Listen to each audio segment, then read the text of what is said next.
The next thing that I'd like to talk about is the myth that the M1 or M2 carbines could not penetrate thick winter clothing of communist soldiers in the Korean War. I personally find it astonishing that someone would believe such a thing.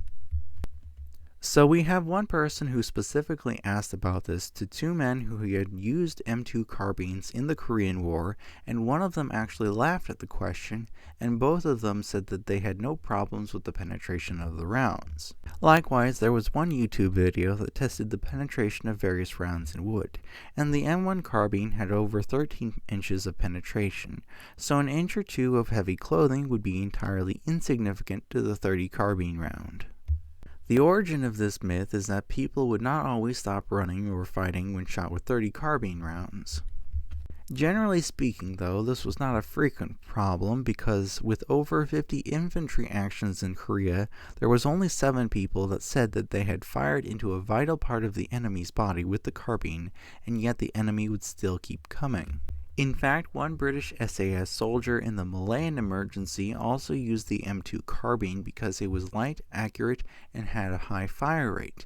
However, he became extremely disappointed in the weapon after a boar charged him, and it took 2 entire magazines to kill it.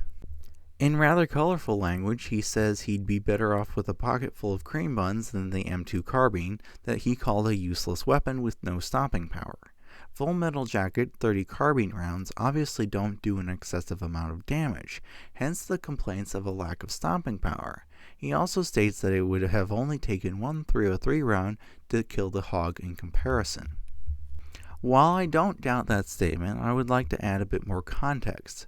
Both soldiers in the Philippine-American War and hunters have talked about how the Full Metal Jacket .30-40 Krag round did not kill quickly or cause much damage. Likewise, there were complaints about both the 6.5 Arisaka and the .303 British Full Metal Jacket rounds failing to stop or immediately kill attacking soldiers when they did not hit vital parts of the body. A more recent case is mentioned in the book Black Hawk Down, where an insurgent required a considerable amount of 7.62 by 51 slap rounds fired from an M60 before he eventually went down and died. I mention all of these things to illustrate that this is not a problem with a specific caliber. Likewise, if you hit a deer in the vitals with an expanding handgun or rifle round, it will probably not immediately stop running or immediately drop dead. The M1 carbine and the M2 carbine were generally effective military weapons, despite the fact that the rounds they fired did not do excessive amounts of damage. At a practical level, it would be hard to say that X is the amount of damage or effectiveness that is needed for a military weapon, which is why after the Thompson-Lagarde tests, people essentially came up with arbitrary requirements for a handgun round, and thus the .45 ACP was created. Also, there is the idea that originated in the Vietnam War that 5.56 rifles were intended to wound the enemy and not kill them, the belief being that it ties up more men having to take wounded enemies away. This myth was repeated to a friend of mine from an actual Vietnam veteran. Quite simply, though, there is no evidence for this myth, and you will find no official government documents requiring the M16 or its ammunition to wound rather than kill. You will find evidence that the Army wanted a new rifle with the wounding ability equal or greater to that of the M1 carbine, which may have contributed to this myth. Wounding ability obviously refers to how severe the wounds it is capable of inflicting. Since I'm on the topic of wounding ability, I have a couple of things that I want to mention. People will always talk about how handguns are inferior compared to rifles because rifles have more power, but this power does not always result in greater damage. To illustrate this point, I want to mention the results of a test that involved shooting at deer femurs in ballistics gel. It was found that 44 Magnum hollow points can achieve remote fractures in bone. However, neither Green Tip 5.56 nor Steel Core 7.62 by 39 cause remote fractures to the bone. Remote fractures is when the temporary cavity flexes the gelatin or flesh to the degree that the bone breaks at its weakest point.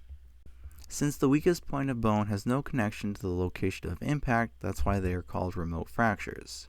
Remote bone fractures do not happen every time though, and when they do happen, it's not because the rounds that were fired were particularly powerful either. It's simply that there's a chance that it will happen with specific ammunition. Both the .44 Magnum hollow points and the green tip .556 rounds gave indirect fractures, aka the force of the bullet impacting and flexing the gelatin indirectly broke the bone, always on the opposite side of the bullet's impact. Neither the .762 Full Metal Jacket nor the 9mm Full Metal Jacket achieved these indirect fractures.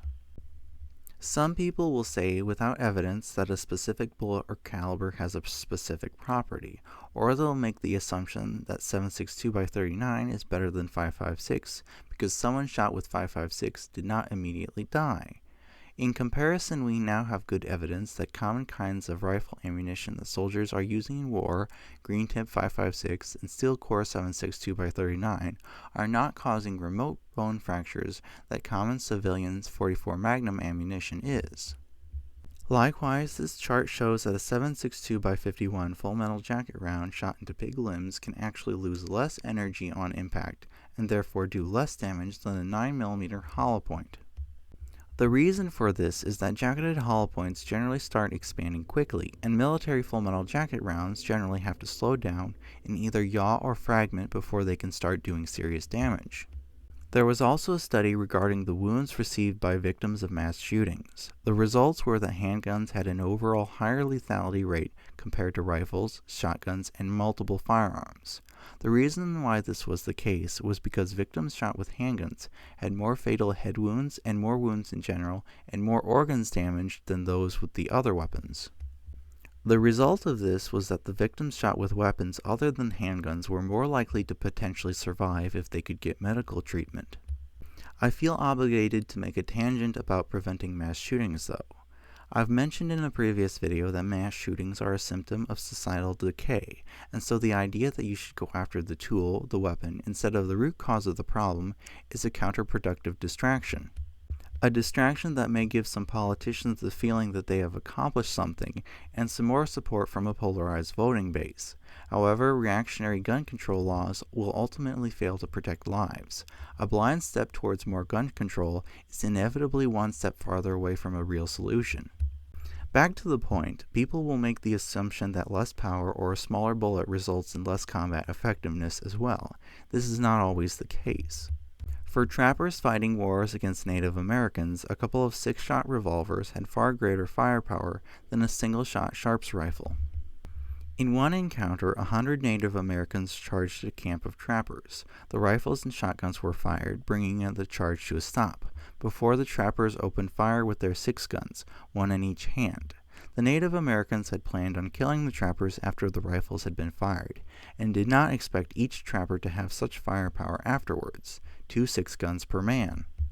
So they quickly started to flee after the trappers began to open fire with their revolvers. This man goes on to say that Captain Williams credited their victory to the Sharps rifles, but in his mind there was no doubt that the Colt revolvers were really what won the battle. Continuing with this theme, when Ford, not the automaker, served in the Texas Rangers, all of the men were armed with 2 5-shot 34 caliber Colt revolvers. These Rangers had fought 75 Indians and won, killing 35 Indians and only having 2 of their men wounded. He goes on to say that these 5-shot revolvers were pretty good weapons, but they were rather small. Colonel Rip Ford goes on to state, there is but one weapon, the 6-shooter when properly handled. This emphasizes how much of a technological advantage the invention of the revolver had given men like him, since the revolver was viewed as a weapon above all others. Something that I have noticed is that a lot of historical accounts and documents do not mention the caliber of the handguns they use. Obviously, if they had thought caliber was significant in some way, for example, if .44 caliber guns had greater effectiveness, they would have mentioned this. An example of this is a penetration test chart of various handguns intended for military use. Notice how there is a complete lack of calibers mentioned here. Not only were revolvers originally called repeating pistols and then later 6-guns, but they were generally referred to by their size instead of their caliber. For example, a holster gun is bigger than a belt gun, and a belt gun is bigger than a pocket gun. So a holster gun may be .44 caliber, a belt gun may be .36 caliber, and a pocket gun may be .34 or .31 caliber. The next thing I want to talk about is the use of shotguns in the Malay Emergency. This book says that the British studied the use of shotguns in such fighting. However, no matter how hard I look, I have not been able to find this study. Frustratingly, this author does not mention a source for this study. There are some things about this quote that I find kind of suspicious as well. One is the idea that a pellet that does not hit anything vital in the body is supposedly going to lead to an infection because it stays in the body, or a full metal jacket, rifle, or submachine gun round, which is passed through the body and not lead to an infection. Obviously, when you're fighting and living in a hot, humid, and dirty jungle, the environment you're in has more infectious bacteria than the buckshot you've been shot with. So in my mind, having two wounds, both an entrance and an exit, would be more likely to lead to infection. These quotes also make it seem like only full metal jacket rounds were used, but dum-dum or expanding rounds were used by the British as well. Since the Malay Emergency was never officially categorized as a war, the rules of war never applied, so communist terrorists were never combatants, only criminals. In fact, they were frequently informally referred to as simply bandits. Since this wasn't a war, that means the Hague Convention did not apply and expanding ammunition could be used. Likewise, captured terrorists could be executed under civilian law as they were not prisoners of war. At this point, I've read multiple books about the Malayan Emergency, and none of those books mention that shotguns were either widely used by British forces or that they were part of standard issue equipment for British soldiers. I've even read the book called The Conduct of Anti-Terrorist Operations in Malay. This book talks exactly how to fight communists in the jungle and how to use the various standard issue weapons. Not all are shown here, but nowhere in that book do they mention using shotguns. Personally, I'm beginning to wonder if the study did actually take place, but I can't definitively say that it didn't. There are two documents at the British National Archives that I would like to see that would likely prove or disprove my opinion, but they are not digitized and can only be read in person. I don't see an opportunity for me to be able to do that, though.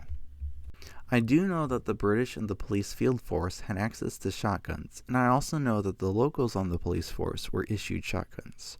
Also, most of the British soldiers in the pictures that I have seen were not carrying shotguns. The communist terrorists also used shotguns, so it's entirely possible that some British soldiers began to use shotguns that were taken from dead communists. This next myth is very easily disproven. It involves the idea that there was a study that found the U.S. snipers in Vietnam fired 1.3 to 1.7 rounds for every enemy kill on average, whereas in Korea the rounds per enemy kill for average soldiers was 50,000. This seems to have originally come from a sign at a Marine Corps Scout Sniper School in Quantico, which showed a slightly different version of the myth. 1.3 rounds per sniper kill in Vietnam, and 50,000 rounds for every soldier armed with an M16 in Vietnam. There are other versions of this myth with different numbers, and the difference between the numbers is because the more the myth is repeated, the more likely it is that someone misremembers it and tells it differently. I actually had to change the size of this page to include all of the versions of this myth that I have found. An easy way to tell if something is a myth is when there are multiple variations of the same thing. Naturally, there can't be multiple versions of the truth. This myth seems to have evolved from estimations made by the Office of Operations Research at Johns Hopkins University. The original estimations allegedly said that 100,000 to 500,000 bullets are fired for every man hit, and this was made public soon after the Vietnam War. I haven't read the original source myself, and I don't feel the need to because such an estimate has no value to me. The estimate is only a guess and has no practical value as far as I can see. Also, the real number would be practically impossible to calculate. The point of the myth is to illustrate the fact that snipers use much less ammunition than the average soldier to accomplish the same goal. You don't need numbers to illustrate this point, though. Some people like assigning numbers to quantify effectiveness, even if those numbers aren't necessarily useful, which is why we have things like one-shot stop percentages and the Taylor knockout factor. The first results of a survey on the use of snipers in Vietnam found that the average kill was made at a range of 557 meters, and the vast majority of kills were made with the first shot. The longest shot was a range of 1,100 meters, and the enemy was moving when fired upon more than 62% of the time. However, there was a final report that had some more details. Obviously, the average engagement distance depended on terrain, so a sniper that was either in the Central Highlands, Coastal Plain, or Northern Highlands would have generally a longer average engagement distance and greater overall effectiveness. In the lowlands area north of Saigon and south of the Central Highlands, there was much more flat terrain and dense vegetation. This considerably limited the amount of sniper kills in the area due to low visibility and consequently brought the average distance of sniper kills down. Finally, the average range for all sniper kills in Vietnam was 400 meters. The vast majority of sniper kills happened within 300 to 600 meters. Also, in 1969, some of the snipers in Vietnam used river boats for greater mobility and night vision scopes for nighttime operations. During these particular nighttime operations, 1.7 Viet Cong were killed per engagement at an average distance of 148 meters, and they took 6 rounds per kill.